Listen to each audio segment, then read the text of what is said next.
ಬಂದಿರುವಂತಹದ್ದು ಯಾವುದು? Knight of wands ಬಂದಿದೆ. ಯಾವುದೋ ಕೆಲವೊಂದು ನಿರ್ಧಾರಗಳನ್ನ ಮಾಡ್ತಾ ಇರುವಂತಹದ್ದು, ಧೈರ್ಯದಿಂದ ಕೆಲವು ನಿರ್ಧಾರಗಳನ್ನ ನೀವು ಮಾಡ್ತಾ ಇರುವಂತಹದ್ದು ರೆಪ್ರೆಸೆಂಟ್ ಆಗ್ತಾ ಇದೆ. ಆಕ್ಷನ್ಸ್ ಅನ್ನ ತಗೋತಾ ಇರುವಂತಹದ್ದು ನಿಮಗೆ ರೆಪ್ರೆಸೆಂಟ್ ಆಗ್ತಾ ಇದೆ ಬಾಟಮ್ ಆಫ್ ದ ಡಕ್ ಅಲ್ಲಿ. ಓಕೆ, ಇನ್ ನಿಯರ್ ಪಾಸ್ಟಿನಲ್ಲಿ ಏನಾಗಿದೆ? ನಿಮ್ಮ ಲವ್ ಲೈಫಿನ ವಿಚಾರವಾಗಿದ್ರೆ ದ ಫೂಲ್ ಕಾರ್ಡ್ ರೆಪ್ರೆಸೆಂಟ್ ಆಗಿದೆ. ತುಂಬಾನೇ ಚೆನ್ನಾಗಿದೆ, ಜಾಯ್ಫುಲ್ ಆಗಿತ್ತು, ಬಿಗಿನಿಂಗ್ ತುಂಬಾ ಚೆನ್ನಾಗೇ ಇದೆ.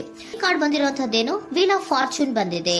ಸೊ ನಿಮ್ಮ ಲವ್ ಲೈಫಿನ ವಿಚಾರವಾಗಿ ನೀವು ಕೆಲವೊಂದು ಬದಲಾವಣೆಗಳನ್ನ ನೀವು ಮಾಡ್ಕೊಂಡಿರುವಂತಹದ್ದು ಇಲ್ಲಿ ರೆಪ್ರೆಸೆಂಟ್ ಆಗ್ತಾ ಇದೆ. ಕ್ವೀನ್ ಆಫ್ ಕಪ್ಸ್ ಏನನ್ನ ರೆಪ್ರೆಸೆಂಟ್ ಮಾಡುತ್ತೆ? ಸೊ ಕ್ವೀನ್ ಆಫ್ ಕಪ್ಸ್ ನೀವು ಯಾಕೆ ಬದಲಾವಣೆಗಳನ್ನ ಮಾಡ್ಕೊಂಡಿದ್ದೀರಾ? ಕೆಲವೊಂದು ರೀತಿಯ ಸ್ಟೇಬಲ್ ಇರಬೇಕು, ಬಹಳ ಕೇರ್ ಅನ್ನ ಮಾಡ್ತಾ ಇರುವಂತಹದ್ದು, ಲವ್ ಲೈಫಿನ ವಿಚಾರವಾಗಿ ಬಹಳಷ್ಟು ಇಂಟ್ರೆಸ್ಟ್ ಅನ್ನ ತಗೊಂಡಿರುವಂತಹದ್ದು ನಿಯರ್ ಪಾಸ್ಟಿನಲ್ಲಿ ರೆಪ್ರೆಸೆಂಟ್ ಆಗ್ತಾ ಇದೆ. ಓಕೆ, ಎಟ್ ಪ್ರೆಸೆಂಟಿನಲ್ಲಿ ಯಾಕೋ ನಿಮ್ಮಲ್ಲಿ 2 ಆಪ್ಷನ್ಸ್ಗಳಿರುವಂತಹದ್ದು ರೆಪ್ರೆಸೆಂಟ್ ಆಗ್ತಾ ಇದೆ. ಯಾಕೋ 2 ಆಲೋಚನೆಗಳನ್ನ ನೀವು ಮಾಡ್ತಾ ಇರುವಂತಹದ್ದು ಅಟ್ ಪ್ರೆಸೆಂಟಿನಲ್ಲಿ ರೆಪ್ರೆಸೆಂಟ್ ಆಗ್ತಾ ಇದೆ. 2 ಆಯ್ಕೆಗಳು ನಿಮ್ಮಲ್ಲಿ ಇರುವಂತಹದ್ದು, 2 ಆಲೋಚನೆಗಳನ್ನ ಮಾಡ್ತಾ ಇರುವಂತಹದ್ದು, ಏನೋ ಒಂದು ರೀತಿಯ ಕನ್ಫ್ಯೂಷನ್ಸ್ ಅಲ್ಲಿ ಇರುವಂತಹದ್ದು ನಿಮ್ಮ ಲವ್ ಲೈಫ್ ನ ವಿಚಾರವಾಗಿ ರೆಪ್ರೆಸೆಂಟ್ ಆಗ್ತಾ ಇದೆ. ಓಕೆನಾ? ಸೆಕೆಂಡ್ ಕಾರ್ಡ್ ಯಾವ್ದು ಬಂದಿದೆ? 10 ಆಫ್ ಕಪ್ಸ್ ಬಂದಿದೆ. ಸೊ 10 ಆಫ್ ಕಪ್ಸ್ ನಿಮ್ಗೆ ಫುಲ್ಫಿಲ್ಮೆಂಟ್ ಇರುತ್ತೆ, ಸಮಾಧಾನ ಇರುತ್ತೆ, ಖುಷಿಯಾಗಿರುತ್ತೆ ಅನ್ನೋದು ನೀವು ಆಲೋಚನೆಯನ್ನ ಮಾಡಿದ್ರಿ. 2 ಆಯ್ಕೆಗಳಲ್ಲಿ ಯಾವ್ದನ್ನ ಸೆಲೆಕ್ಟ್ ಮಾಡಬೇಕು? ಸೆಲೆಕ್ಟ್ ಅನ್ನ ಮಾಡ್ಕೊಂಡ್ರೆ ನನಗೆ ಖುಷಿಯಾಗಿರುತ್ತೆ, ಸಮಾಧಾನ ಆಗುತ್ತೆ ಅನ್ನೋಂತ ಯೋಚನೆಯನ್ನ ಒಂದು ಸಾರಿ ಮಾಡಿದ್ರೆ, ಇದರ ಮತ್ತೊಂದು ಸಾರಿ ನೀವ್ ಏನ್ ಅನ್ಕೋತೀರಾ?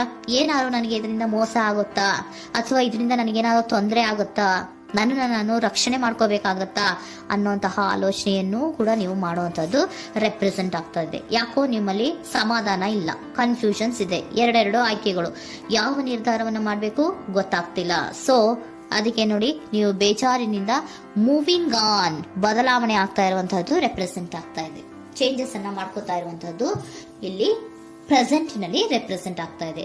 ಯಾಕೋ ಬೇಜಾರಿನಿಂದ ಕೆಲವೊಂದು ರೀತಿಯ ಬದಲಾವಣೆಗಳನ್ನ ನೀವು ಮಾಡ್ಕೋತಾ ಇರುವಂತಹದ್ದು 6 ಆಫ್ ಸೋರ್ಟ್ಸ್ ಅಲ್ಲಿ ರೆಪ್ರೆಸೆಂಟ್ ಆಗ್ತಾ ಇದೆ.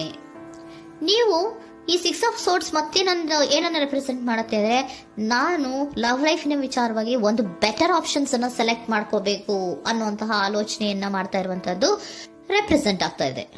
ಓಕೆನಾ? ನೀವೇನಂದ್ರೆ ಅಟ್ ಪ್ರೆಸೆಂಟಿನಲ್ಲಿ ನಿಮ್ಮ ಲವ್ ಲೈಫಿನ ವಿಚಾರವಾಗಿ ಬೆಟರ್ ಆಪ್ಷನ್ ಬಗ್ಗೆ ಯೋಚನೆಯನ್ನ ಮಾಡ್ತಾ ಇರುವಂತಹದ್ದು, ಅದರ ಬಗ್ಗೆ ಸ್ವಲ್ಪ ಕನ್ಫ್ಯೂಷನ್ ಅಲ್ಲಿ ಇರುವಂತಹದ್ದು ಅಟ್ ಪ್ರೆಸೆಂಟಿನಲ್ಲಿ ರೆಪ್ರೆಸೆಂಟ್ ಆಗ್ತಾ ಇದೆ. ಬಟ್ ನಿಯರ್ ಫ್ಯೂಚರಿನಲ್ಲಿ ಏನಿದೆ? 3 ಆಫ್ ಸೋರ್ಟ್ಸ್ ಇದೆ. ಕೆಲವೊಂದು ರೀತಿಯ ಬೇಜಾರುಗಳಿರುವಂತಹದ್ದು, ನೋವುಗಳಿರುವಂತಹದ್ದು, ಕೆಲವೊಬ್ರು ಅಳ್ತಾ ಇರುವಂತಹದ್ದು, ಭಾವನಾತ್ಮಕವಾಗಿ ತುಂಬಾ ಫೀಲ್ ಅನ್ನ ಮಾಡ್ತಾ ಇರುವಂತಹದ್ದು ನಿಮ್ಗೆ ರೆಪ್ರೆಸೆಂಟ್ ಆಗ್ತಾ ಇದೆ. ಯಾಕೆ ನಿಮಗೆ ಆ ತರ ಆಗತ್ತೆ ಅಂತ ಅಂದ್ರೆ, ಡೆವಿಲ್ ಕಾರ್ಡ್ ರೆಪ್ರೆಸೆಂಟ್ ಆಗಿದೆ. ಸೊ ಡೆವಿಲ್ ಕಾರ್ಡ್ ಏನನ್ನ ಹೇಳುತ್ತೆ? ಅಡಿಕ್ಷನ್ಸ್ ಅನ್ನ ಹೇಳುತ್ತೆ.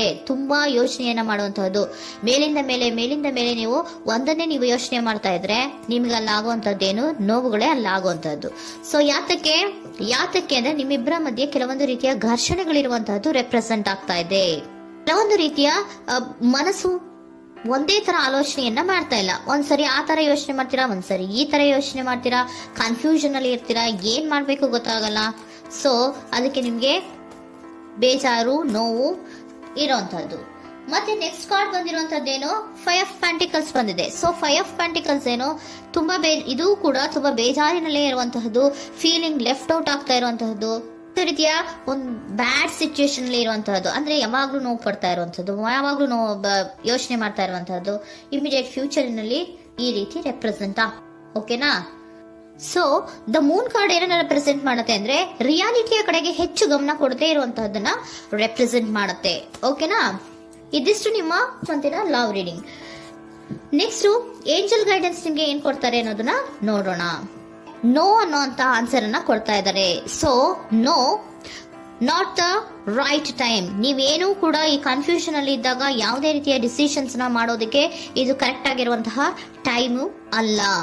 Perfect timing. So perfect timing ಅನ್ನ ಬಂದಾಗ ನೀವು ಕೆಲವೊಂದು ರೀತಿಯ ಡಿಸಿಷನ್ಸ್ ಅನ್ನ ಮಾಡ್ಬೇಕಾಗತ್ತೆ. ಯಾವಾಗ ಅಂದ್ರೆ ನೀವು ಮನಸ್ಥಿತಿಯನ್ನ ನೀಟಾಗಿ ಇಟ್ಕೊಂಡಾಗ, ಕೆಲವೊಂದು ರೀತಿಯ ಕನ್ಫ್ಯೂಷನ್ಸ್ ಇಂದ ನೀವು ಆಚೆ ಬಂದಾಗ, ಯಾವಾಗ ನೀವು ಕ್ಲಿಯರ್ ಥಿಂಕಿಂಗ್ ಅನ್ನ ಮಾಡ್ತೀರಾ ಅದು ಪರ್ಫೆಕ್ಟ್ ಟೈಮಿಂಗ್.